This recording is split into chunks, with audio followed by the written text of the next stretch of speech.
National Weather Service says the Yazoo City tornado was 1.5 miles wide. 16 WAPT meteorologist Heather Sophia followed the team of meteorologists and shows us what they look for when deciding the strength of a tornado. She has more of our team coverage.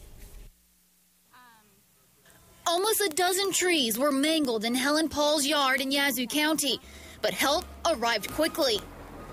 Just overwhelmed with how many people have stepped in to help.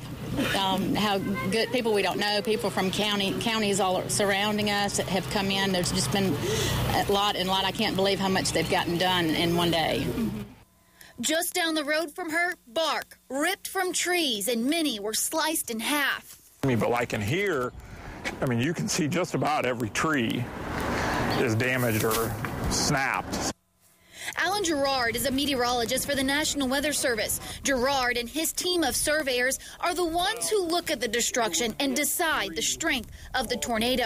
The tornado tracked over the Walnut Golf Course in Yazoo City. Surveyors say with tree damage alone, the course sustained winds greater than 150 miles per hour and as much as 167 miles per hour. These are the same winds for a strong Category 4 or weak Category 5 hurricane. As we're walking down towards the Walnut Golf Course, this is the back entrance.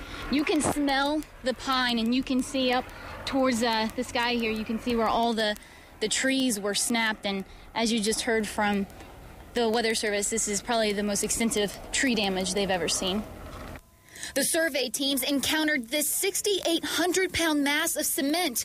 This would be considered EF3 damage. The twister picked it up and carried it about 100 yards from where it was sitting.